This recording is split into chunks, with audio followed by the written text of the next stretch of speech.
नमस्कार, भारत लाइव देख रहे हैं आप।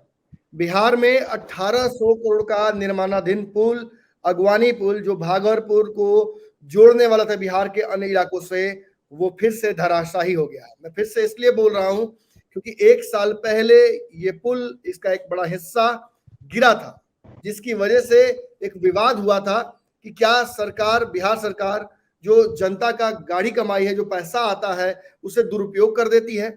इसको लेकर आईआईटी रुड़की को जांच का जिम्मेवारी भी दिया गया था। लेकिन जो इंटरेस्टिंग बात है वो ये है कि अभी तक पिछली बार जो पुल गिरा था उसका रिपोर्ट नहीं आया है और फिर से एक बार पुल गिर गया है। इसमें और भी मजेदार बात यह है कि सरकार के जदयू के ही विधायक संजीव कुमार अपनी ही सरकार पर आरोप लगा रहे हैं, अपनी सरकार के ब्यूरोक्रेट्स पर आरोप लगा रहे हैं और इसके पीछे एक बड़ा भ्रष्टाचार का खेल होने का आरोप लगा रहे हैं। हमारे साथ इस पूरी चर्चा में लगातार शामिल रहेंगे आज रजनीश कुमार जी, जो कि सैनिक प्रकोष्ठ के प्रदेश उपाध्यक्ष राजद के, और विभिन्न राजनीतिक मुद्दों पर और खास तौर पे जो इकोनॉमिक से जुड़ी हुई बातें होती हैं, जो सरकार किस तरीके से पैसे को इम्प्लीमेंट करती है, उसके विशेष जानकार हैं। पिछली बार हमने चर्चा की थी सर, जो ट्रेन हादसा हुआ था उस पर आपने बहुत ही सारगर्भित बातें उसमें बताई थी जनता को। आज का जो विषय है वो है 1800 करोड़ का पुल बिहार में दोबारा गिर जाता है। कैसे इस चीज को लेते हैं?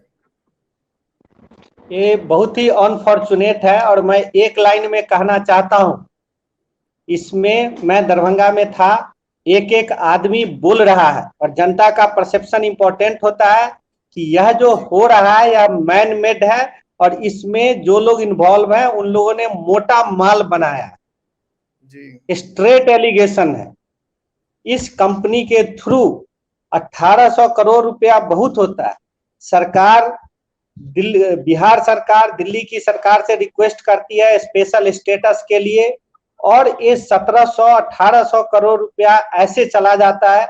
सेंट्रल गवर्नमेंट क्या कहेगा कि बिहार सरकार के पास औकात ही नहीं है पैसे को हैंडल करने का। बिहार सरकार जानती ही नहीं है पैसे को खर्च कहाँ करना है।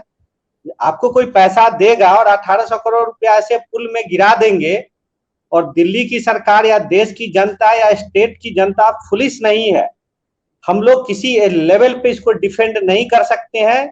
या सीधा का सीधा मामला है जनता के पैसे को सिस्टमेटिकली लूटने का और इसमें इन्वॉल्व लोगों ने मोटा माल बनाया, मोटा माल, एक दो नहीं 1800 करोड़ रुपए का लूट है।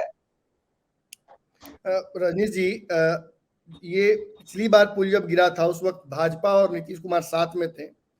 सदन के अंदर जदयू के ही विधायक संजीव कुमार ने ये मामला उठाया था कि देखिए ये पुल जिस तरीके से बन रहा है, इसमें जो खेल हो रहा है, इससे ये फिर गिर जाएगा। फिर भी सरकार, खासतौर पे उस समय नीतीश कुमार जी थे, नीतीश कुमार जी फिर भी नहीं समझे और अब तो इस पुल के गिरने का और इसका जो भ्रष्टाचार का लांछन है वो तो आपकी सरकार पर भी लग रहा है, तेजस्वी यादव पर भी लग रहा है। क्या कहना चाहिएगा?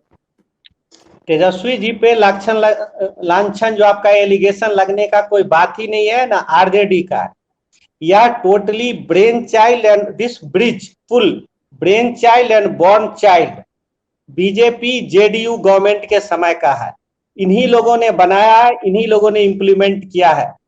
क्योंकि आरजेडी सरकार में है इसलिए हम लोग कमेंट कर रहे हैं, लेकिन हम लोग को इससे कोई लेना देना नहीं है। हमारी सरकार का ना कोई मिनिस्टर इन्वॉल्व है और ना हमें हमारे ऊपर कोई एलिगेशन है। इसमें सीधा का सीधा जो बीजेपी के मिनिस्टर उस समय इंचार्ज थे और एक पुल उन लोगों के समय एक टर्मिनल गिरा था, उन लोगों ने कुछ नहीं किया और 1 साल से आईआईटी रुड़की के पास रखा हुआ रिपोर्ट, 1 साल लगता है रिपोर्ट देने में, ये फेस ऑफ है। और उसके बाद भी क्यों इस पुल को एसपी सिंगला कंपनी को कंटिन्यू करने दिए गए, इसके लिए अगर रेस्पॉन्सिबल है तो वो दोनों लोग हैं, बीजेपी और जेडीयू। और मैं सुन रहा था कि जेडीयू के ऑनरेबल एमएलसी नीरज कुमार इसको डिफेंड कर रहे थे और उनके जो माधव झा हैं दोनों माने एकदम से एक लाइन में मैं कहना चाहता हूं, दे वर टॉकिंग नॉनसेंस। वो मोरबी पुल से कंपेयर कर रहे थे। समाजवादी नेता चंद्रशेखर कहते थे कि राजनीति में एक प्रक्रिया हो गई है कि दूसरे को नीचा दिखा के अपने आना। मोरबी पुल टूट गया तो बिहार में ऐसे 1800 करोड़ का पुल टूटते रहेगा, उस पैसे का कोई लेने देने वाला नहीं है। वो पुल तो 100 साल पुराना था। और जो आदमी मर जाएगा तब सेटिस्फेक्शन होगा, या तो ओनली नॉनसेंस है। अगर सरकार तभी, अब पहली बात तो मैं कह देता हूं, आरजेडी के किसी मिनिस्टर से पूछने का या आरजेडी के किसी से कोई मतलब ही नहीं, हम लोग किसी लेवल पे इन्वॉल्व ही नहीं। अगर इस बात को, मेरे को तो लगा भी था तेजस्वी जी क्यों डिफेंड कर रहे हैं, उनको करना ही नहीं चाहिए था। अगर इसको अगर डिफेंड करना है तो पार्टी ऑर्गेनाइजेशन प्रदेश अध्यक्ष बाबू जगदानंद सिंह को करना था, या करना चाहिए, या पार्टी के जनरल सेक्रेटरी को करना चाहिए। मिनिस्टर को तो कोई लेना देना ही नहीं, हम लोग का आरजेडी का कोई लेवल पे इन्वॉल्वमेंट नहीं है। अगर सरकार को क्लीन चिट आना है, नहीं तो यह बिहार गवर्नमेंट के लिए, जो नीतीश जी है उनके लिए जो चारा घोटाला हुआ था वैसा प्रूफ होगा, या बोफोर्स जैसा हो।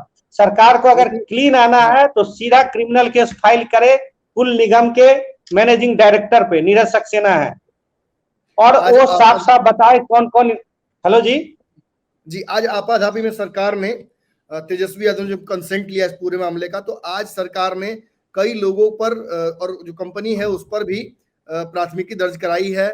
इससे सेटिस्फाइड हैं आप? इसको सीधे हाई कोर्ट में केस जाना चाहिए, जिसका टर्म ऑफ रेफरेंस बड़ा होना चाहिए।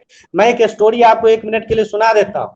कश्मीर में एक लीडर नदी है, LEDDER लीडर, तो वहां के एमएलए सबको होता था कि 5 करोड़ चाहिए, 10 करोड़ चाहिए, तो एक झूठ मूठ का एक चैनल बना देगा, जो चैनल एक ही बारिश में वास्ट आउट। वो 5 करोड़ रुपया से कोई काम नहीं होता था, मिनिस्टर और इंजीनियर रख लेता था, ये वही वास्ट आउट है। तो यह हाई कोर्ट में केस डायरेक्ट जाना चाहिए। और जो एसपी सिंगला कंपनी है, आज ये बात भी तो उठ रहा है, बिहार का सारा काम एसपी सिंगला कंपनी को ही क्यों दिया जा रहा है? जब सारा पोर्ट अडानी लेता है तो हल्ला मचता है, तो ये भी तो एक एलिगेशन है, इसका भी इंक्वायरी होना चाहिए। उसमें बीजेपी भी इन्वॉल्व है कि सारा काम इन्हीं को क्यों दिया जा रहा है। दूसरा एक क्वेश्चन ये भी है, जो पुल निगम में जो इंजीनियर बैठे हुए हैं, वो इंजीनियर इतना क्वालिफाइड है कि वह पुल के डिजाइन को समझ सके? नहीं है तो सरकार को इलाज करना चाहिए जड़ से ना, एक क्वालिफाइड इंजीनियर अपॉइंट करना चाहिए। नहीं तो आपको तो ठगते रहेगा कंपनी वाला। आप समझ ही नहीं पा रहे कंपनी क्या कर रही है, नहीं कर रहे, तो इंजीनियर का क्या क्वालिफिकेशन है? थर्ड पॉइंट है कि सारे आयोग बोर्ड को आईएएस अफसर मैन कर रहा है, और जहां अफसर होगा चेकमेट का कोई उपाय ही नहीं होता है। इसीलिए तो आयोग बोर्ड में पार्टी के कॉमरेड होते हैं। पुल निगम है, पिछड़ा वर्ग आयोग है, सवर्ण आयोग है, संस्कृत बोर्ड है, सभी बोर्ड आयोग में पार्टी के वर्कर होना चाहिए, जो पार्टी के लिए आंख कान का काम करती है और बताती कि कौन घोटाला कर रहा है, कहीं गलत काम हो रहा है, नहीं हो रहा है। तो कहीं पे कोई माने रिकॉन्स्टिट्यूशन हो ही नहीं रहा, और सारे अफसर करके गोलमाल कर रहे हैं।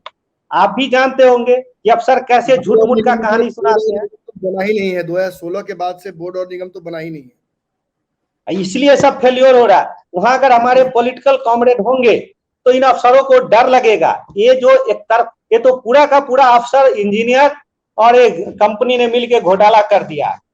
तो इस पर एक चेकमेट तो होगा। उपेंद्र कुशवाहा की पार्टी आरोप लगा रही है कि प्रत्यामृत बड़े ही करीबी हैं नीतीश कुमार के, राजदार हैं, उनको बचाने के लिए नीतीश कुमार ऐसा करते हैं। जब तक इसका इन्वेस्टिगेशन पॉलिटिशियन करेगा, अफसर करेंगे, तब कोई भी क्लीन बात नहीं आएगी। कोर्ट में केस जाना चाहिए और हाई कोर्ट के जज अपने से डिसाइड करें कि कौन इस इन्वेस्टिगेटिंग टीम में होगा और उस इन्वेस्टिगेशन का टर्म ऑफ रेफरेंस क्या होगा, मतलब किस किस को इंक्लूड किया जाए। माने पॉलिटिकल लीडरशिप कौन इंक्लूड हो, जो ये ब्रेन चाइल्ड है बीजेपी और जेडीयू लीडर्स के, या इंप्लीमेंट करने वाले मिनिस्टर, अफसर, कंपनी, और कोर्ट डिसाइड करे, इन्वेस्टिगेशन हो, तभी रियल कल्प्रिट पकड़ाएगा। नहीं तो ये 1800 करोड़ रुपया पूरा गोलमाल करने का एक पूरा मेथड है और कुछ भी नहीं है। आप देखिए ये अफसर कैसे सर। हाँ बोलिए। भाजपा सीबीआई जांच की मांग कर रही है, वो कह रही है कि इसमें एक बड़ा खेल हुआ है, नीतीश कुमार जानबूझकर अपने भतीजे को बचा रहे हैं। अब कौन भतीजा है तो समझ में नहीं आ रहा है। कोई भी किसी को, बीजेपी तो अपोजिशन में एलिगेशन लगा रही है। पुल का जब वो टर्मिनल गिरा था तो दिल्ली में उसकी सरकार थी, तो उसने कुछ किया नहीं है। इसीलिए हम लोग बीजेपी को कहते हैं बीजेपी आईसीयू में है, रिएक्टिव है, सिस्टमेटिक पॉलिटिक्स करती नहीं। और प्रशांत किशोर भी कहते हैं कि 80% बीजेपी एमएलए घर बैठ जाएंगे। हाई कोर्ट का जज फैसला करे कि कौन इन्वेस्टिगेशन करेगा। सीबीआई भी तो केस को लटका देती है। एक बार एस गुरुमूर्ति ने कहा था कि judiciary kill the justice by slowing the process of justice. तो सीबीआई के लिए ही एस गुरुमूर्ति का टिप्पणी था कि इतना ना स्लो प्रोसेस कर देता है कि जस्टिस किल हो जाता है। तो हाई कोर्ट एक स्पेशल एसआईटी, बिहार में क्या ईमानदार अफसर नहीं है? बिहार में क्या इंटेलिजेंट आईएएस आईपीएस अफसर नहीं है इंडिपेंडेंट, जिनका मोरल इंटीग्रिटी है, जो इसको करेक्ट करे? मैं एक दूसरा आपको बता रहा हूं कि अफसर मिलके कैसे सरकार को मिसलीड करता है। जैसे स्कूल बन रहा है आजकल, तो उसका टेंडर टीचर को दिया जाता है, जो मुखिया काम कराता है उसका टेंडर ग्राम सेवक को दिया जाता है, और अफसर पढ़ाता क्या है मिनिस्टर को कि अगर गड़बड़ी होगा तो हम इनसे असूल लेंगे। इनसे आप क्या असूलेंगे भाई? और उसका परिणाम क्या है? ग्राम सेवक साहब जो भी फंड जाता है, आप ये बच्चा बच्चा जानता है। आप रोड पर जाके जैसे पूछिएगा किसी को कि शराब कहाँ मिलता है, किसी से भी पूछिए तो ग्राम सेवक के बारे में कहेगा कि 1 लाख का अगर कोई परियोजना है तो 8% ग्राम सेवक पहले ही रख लेता है और 92,000 रुपीज मुखिया को देता है। एक ग्राम सेवक बीच में सीधा सीधा पैसा ले रहा है, उसको देने का क्या मतलब है? एक तरफ सरकार बेरोजगारी दूर करना चाहती है और एक तरफ सरकारी अफसर को टेंडर दे। टीचर से स्कूल बनवाने का क्या मतलब आप बताइए? वो कहता है मुझसे पैसा वसूल लेंगे। सरकार एक तरफ बेरोजगार को क्रेडिट कार्ड दे रही है, अनएम्प्लॉयमेंट गारंटी के लिए क्रेडिट दे रही, एक तरफ आप उन पर विश्वास नहीं कर। कम से कम 4 लाख 5 लाख 10 लाख का जो काम है ये आप ग्राम सेवक से भी नहीं वसूल सकते, टीचर से भी नहीं वसूल सकते। तो ये अफसरों का एक गैंगबाजी चल रहा है सरकारी धन लूटने का। इसको तोड़ने के लिए पॉलिटिकल कॉमरेड घुसाना जरूरी है।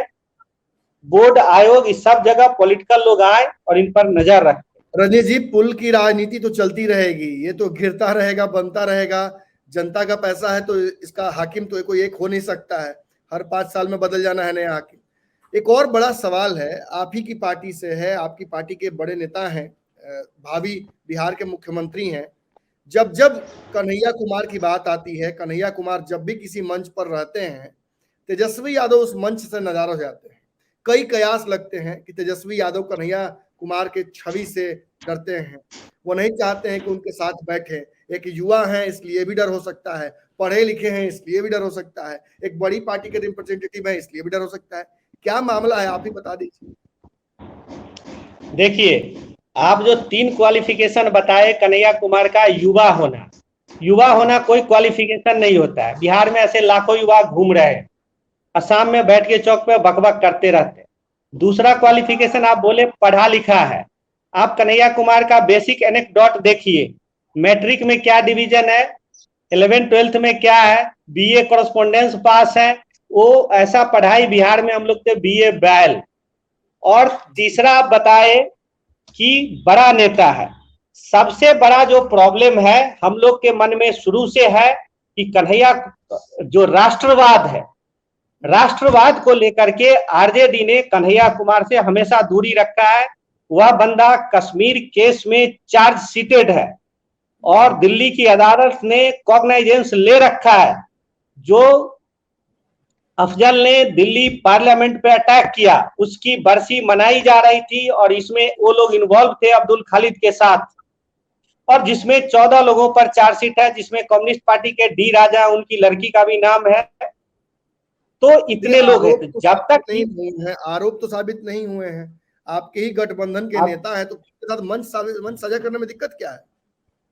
मंच साझा करने में दिक्कत क्या है कि जो कश्मीर इशू है वह राष्ट्रवाद का एक ऐसा इशू है कि आप जानते हैं कि कश्मीर के नाम पर देश का बच्चा बच्चा, चाहे कश्मीर बीजेपी का नहीं है, कांग्रेस का नहीं है, नेशनलिज्म हमारे लिए बहुत ही इंपॉर्टेंट है।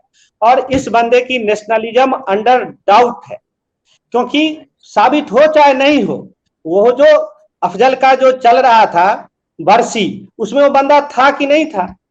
और वह सेना को ओपनली गाली दिया है कितनी बार मिलिट्री ऑपरेशंस के बारे में, क्या क्या एलिगेशंस लगाता है। तो हम सब जानते हैं कि उस you don't know how much we hate such type of people who have anti national anecdote. इसीलिए बेगूसराय से जब बंदा इलेक्शन लड़ रहा था तो हमारी पार्टी में हम लोगों ने जबरदस्त लॉबिंग की थी कि आरजेडी किसी कीमत पर कन्हैया कुमार को सपोर्ट नहीं करे। और जब तक यह बंदा उस मामले में, बेगूसराय में आप लोगों ने कन्हैया कुमार को कमजोर किया, अंततः आप खुद कमजोर हो गए। तनवीर हसन को उतार कर कमजोर हम नहीं हुए। गिरिराज सिंह को वॉकओवर दे दिया आप लोगों ने, गिरिराज सिंह को वॉकओवर दिया आप लोग। वॉक ओवर नहीं दिया। हमारे कैंडिडेट तनवीर हसन साहब ने स्ट्रॉन्ग कंटेस्ट दिया। अगर कन्हैया कुमार वहां नहीं होते तो हो सकता है बाबू गिरिराज सिंह हार जाते, लेकिन इसका मतलब नहीं कि हम किसी को हराने के लिए एंटी नेशनल बैंड को सपोर्ट करेंगे।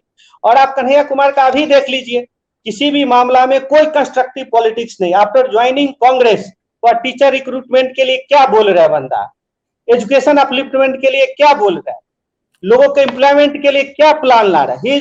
माने हम लोग कोई रेट नहीं करते, आप लोग मीडिया वाले रेटिंग बढ़ा देते हैं। तो और जब तक कश्मीर मामले में he is not getting clean chit, I think my party leader is doing very right thing by not sharing the stage with him, let him get first clean chit. और ये बतना में कोई पावर माने मसाला नहीं है जो बिहार को या पॉलिटिक्स को आगे कर सके। अब देखिए बिहार में कहीं वो सभा नहीं कर सकते क्योंकि बिहार के लोग पॉलिटिकली अटेंटिव है, जवाब नहीं दे सकते, भाषण देते कर्नाटक में, महाराष्ट्र में। अब बिहार में आइए, फिर आपका रियल टेस्ट होगा। 12 तारीख को आप लोगों ने एक विपक्षी मंच बनाने का बिहार में पटना में आयोजन किया था, कैंसिल क्यों कर दिया आप लोगों ने? नहीं आएंगे क्या लोग? ये मामला है, इस पर क्या है कि आई कैन से कि Congress is confused. Congress after Karnataka success is not knowing what to do. और मेरे ख्याल से इस पर एक दोबारा चर्चा करें तो ज्यादा बेटर होगा कि कांग्रेस इनिशिएटिव भी नहीं ले रही है और कोई दूसरा इनिशिएटिव ले रहा है। तो कांग्रेस इज थिंकिंग लाइक 2004 कि fruit is ripe at the top of tree और ये हमारे गोद में आके गिर जाएगा, लेकिन ऐसा होने वाला लगता नहीं है। Because all we know there is a Narendra Modi which is called Lion of Hind. Till someone is not there जो उनके बराबर का कंटेस्टेंट हो तब तक हराना मुश्किल है। तो नीतीश जी, इसीलिए मेरे को तो लगता है या तो कांग्रेस नीतीश जी के नेतृत्व में एक गठबंधन तैयार करे या कांग्रेस अपना लीडरशिप डिक्लेयर करे। क्यों? क्योंकि उत्तर भारत में अगर लग रहा है कि बीजेपी लूज कर रही, तो सबसे बड़ा गेन बीजेपी को मिल रहा है आंध्रा और तमिलनाडु में। मैं आंध्रा में विशाखापट्टनम में और माने गुंटूर में मेरे बहुत सारे लोग हैं और मैं तमिलनाडु गया भी था। अगर तमिलनाडु में Stalin is going to lose heavily और आंध्रा और तेलंगाना, यहाँ पर बीजेपी को नॉर्थ इंडिया का मेजर लॉस मेकअप होने जा रहा है। तो जब तक कांग्रेस स्ट्रेटेजिकली नहीं आएगी, कोई बड़ा प्लान बना के नहीं आएगी और केजरीवाल जैसे माने बड़ा दिल नहीं दिखा के एक बड़ा गठबंधन बना के एक प्राइम मिनिस्टर कैंडिडेट डिक्लेयर करके इलेक्शन नहीं लड़ेंगे, तो मेरे को जो लग रहा है, मेरा जो पॉलिटिकल एक्यूमेन है कि माने Narendra Modi, not BJP, mister Narendra Modi prime minister of India is very tough task to handle, not so easy as BJP thinking. जी रजनीश जी, इस मुद्दे पर तो आपसे और सारगर्भित बातें करनी होंगी। अगले सेशन में हम जानना चाहेंगे कि विपक्ष की राजनीति पर जो आपकी पहली प्रतिक्रिया है कि कौन कहां से कमजोर हो रहा है, कैसे नरेंद्र मोदी को रोका जा सकता है। निश्चित तौर पर आपकी इस काबिलियत का भी हम अगले इंटरव्यू में फायदा उठाएंगे। आज इस बेबाकी से आपने बातचीत रखी, खासतौर पे महागठबंधन के एक बड़े नेता होते हुए आपने अपनी सरकार की कमियों को भी उजागर करने का एक बड़ा प्रयास किया, जो कि बहुत काबिल तारीफ है। तो इसके लिए बहुत बहुत पहले तो धन्यवाद आपका, साधुवाद। अगली कड़ी में जल्दी हम मुलाकात करेंगे। दर्शकों से भी आग्रह है कि इस चर्चा में कमेंट सेक्शन में आकर आप अपनी राय दे सकते हैं ताकि ये चर्चा अनवरत चलती रहे। धन्यवाद। अगर ये वीडियो पसंद आई और वह बिहार के राजनीति और बिहारियत से सरोकार रखेनी तो सब्सक्राइब बटन दबा के चैनल के सब्सक्राइब कर ली। ओजे एगो घंटी बा, ओकरा बटन दबा देला से कुल सटीक और मारक खबर रुआ मुफ्त में मिल जाई। अगर रुआ पत्रकारिता के हमनी के नया प्रयोग में सहयोग कर चाहतानी तो ज्वाइन बटन दबा दी।